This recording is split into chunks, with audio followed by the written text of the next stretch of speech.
Jeni me programin Evropa tani në Kosovë. Të nderuar dëgjues, në edicionin e ri të programit tonë kushtuar aktiviteteve të Bashkimit Evropian, merremi me mbështetjen e BE-s për ngritjen e një sistemi efikas në Kosovë për mbrojtjen e të dhënave personale. Qytetari ynë është i brengosur për mundësinë e pakontrolluar të cënimit të jetës së tij private dhe dinjitetit të tij personal. Dhe normalisht që obligimi i agjencisë sa herë që cili do qytetar në Kosovë mund t'i prekë kjo drejt të reagojë.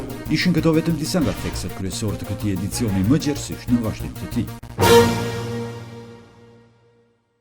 Ky është ndër aplikacionet i cili ka më së shumti qasje, aq shumë ka qasje se befasohet njëri se çka ky aplikacion bën. Ky aplikacion pothuajse posedon telefonin tonë. Ishte ky mentor hoxha nga Agjencia Shtetërore e Kosovës për mbrojtjen e të dhënave personale, duke folur për rreziqe që aplikacionet falas për telefonat e mençur sikur Viber sjellin për privatësinë e dhënave të pronarëve të tyre. Nuk ka asgjë free, s'ka asgjë pa pagesë. Nëse do shkoni të lexoni politikat e sigurisë të këtij aplikacioni, do të vreni që ky aplikacion pranon që ruan SMS-et. Pranon që ruan të gjithë kontaktet tona. Dhe a dini ku janë serveret të cilët ruan? Se di asnjë. Mbrojtja e të dhënave personale përbën një objektiv relativisht të ri në Kosovë.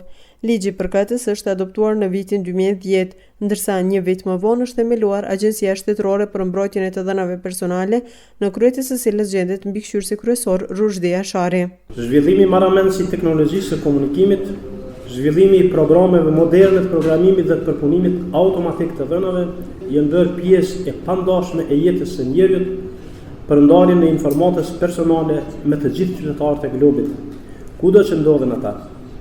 Ndarja e këtyre informatave mes tyre dhe dhënave të ndjeshme shpesh e kalon mundësinë e kontrollit të individit mbi informatën të cilën vetë plason.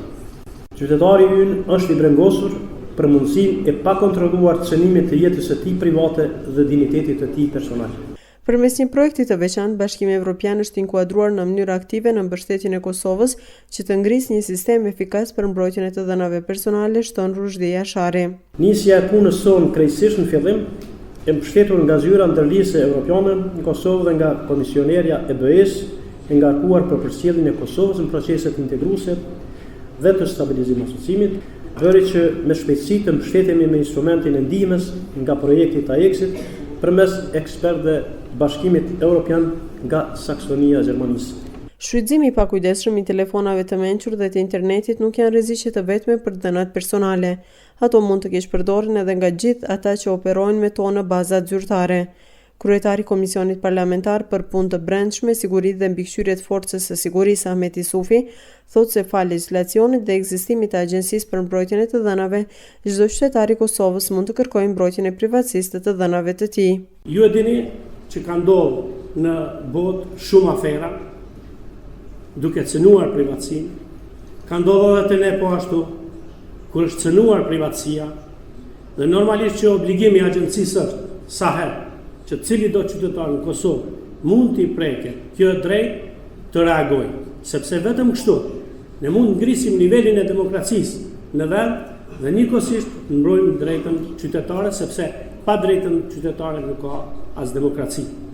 Duke i shpjeguar arsyet e Bashkimit Evropian që të lansoj projektin për mbështetjen e Kosovës në mbrojtjen e të dhënave personale, Kristof Shtok nga zyra e BE-s në Prishtinë thotë se mbrojtja e këtyre të dhënave është një nga të drejtat kryesore të njeriut që garantohet me nenin 8 të Kartës së Bashkimit Evropian për të drejtat fundamentale. The overall objective of this project is to increase the capacities of the Kosovan institutions.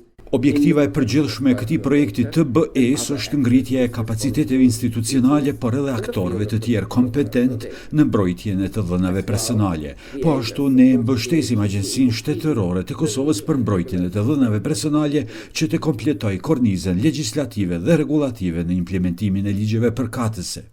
Ambasadori i Norvegjisë në Prishtinë, Jan Brathun, thotë se mbrojtja e të dhënave personale është një nga parimet thelbësore që i ndan shoqëritë demokratike nga ato totalitare. I am confident that the young Europeans of Kosovo Jam I sigurt që evropianët e rinj të Kosovës janë të zëtuar ndaj parimeve dhe vlerave evropiane që mëndësojnë një demokraci funksionale të mbështetur mes tjerash në respektimin e integritetit personal dhe privat.